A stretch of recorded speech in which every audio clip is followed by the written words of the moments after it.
Энэ маш ноцтой асуудал шүү дээ. Баганга Улаанбаатар хотын нэг дүүрэг. Анх ямар зорилгоор энэ үйлдвэрийг байгуулсан юм? Мах боловсруулах гэдэг айгүй ойлгомжтой нэр томьёотой байхгүй. Өөрийн гэсэн байр савтаа, газартаа тэр үтгэл тоног төхөөрөмжтэй үйл ажиллагаагийн өргөжүүлээгээд ингээд менежментийн одоо тэр ажил ингээд төлөвлөө зохион байгуулад тэгээд 2010 оноос хойш нийслэл энэ байгууллагт урсгал зардал болон ингээд зардлуудын шийдэд ингээд явсан байгаа байхгүй тодорхой түвшинд.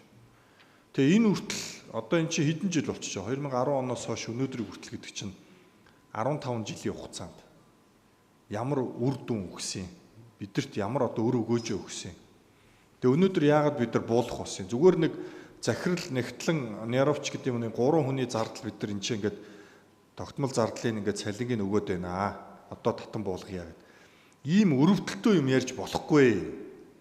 Энэ бүхэл бүтэн нийслэлийн одоо өмчт байгуулга байна шүү дээ. Тэгээ ингээд дотор нь зөндөө хулгай зилгээ гарцсан. Маш олон ийм ноцтой асуудлууд энэ чинь байна шүү дээ.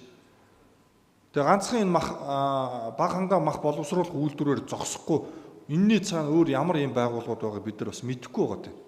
Тэгээ энэ их муу жишг болно шүү. Муу жишг болно шүү.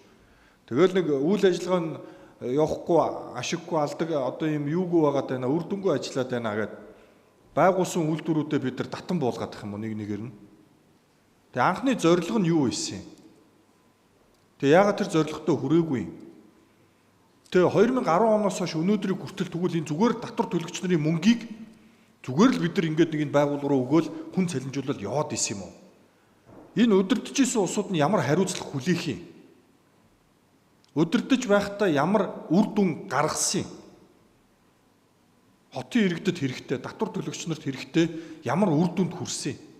Тэр энтрийг яагаад ярихгүй байгаа юм? Энэ айгүй чухал хамгийн чухал асуудал нь тэр шүү дээ. Хүнд бид нар цалин өгөөд ажилуулж байгаа бол тэр хүн заавал үр өгөөжийг бий болгох ёстой шүү дээ. Тэгэхгүй ингээд зүгээр татан буулгана гэдээ ингээд ярьж явах юм. Зүгээр ийм саналтай байна. Наад тэр сул цалин өгөөд байгаа бол тэр сул цалин аваад байгаа ямар ч үр дүн гаргахгүй байгаа нөхдүүдийн чөлөөлчих. Энэ байгууллага байжиг. Байгууллагыг байлгаж байгаад бид нар энэ хууль шүүхийн байгууллага холбогдох газрууд нь хандаж явмаар байна. Тэгээ одоо байгаа энэ нэг нөхдүүдтэй хариуцлага тооцоод өнгөрөх биш. Өмнө нь хідэн дарга яаж солигдсон юм? Дарга хийх хугацаанд ямар хулгай хийсэн юм? Юуг нь алга болгосон юм? Ямар буруутай үйл ажиллагаанууд явуулсан юм? Тэр болгоныг ингэж ухаж гаргаж ирмээр байна. Тэгэхгүй бол одоо ингээд энэ нийслэлийн дэргэд байгаа энэ нэг 40 гаруй юм одоо орон нутгийн өмчт үйлдвэрийн газар бүгдөө ингээд за нэг ийм муу жишг тогтно шүү дээ. Зүгээр ингээд ашиггүй чажиж болдго юм байна. Үйл ажиллагааныхаа зорилгыг хэрэгжүүлэхгүй байж болдго юм байна. Зүгээр л төсвөөс мөнгө аваад яваад иж болдго юм, цалин аваад яваад иж болдго юм байна. Ийм муу жишг тогтноо. Тийм учраас ингэж тааруухан ажиллаж байгаа үр дүнд хүрээгүй нөхдүүдтэй бид нар хариуцлага тооцноо. Байгууллагыг буулгахгүй.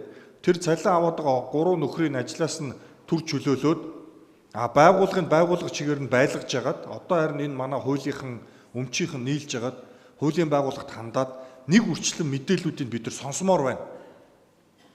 Яг энэ байгууллага дээр тусдаа сонсгол хийсэн ч болно. Ингэж одоо төрийн өмчийг хайр гамгүй ингэж идэлж болохгүй.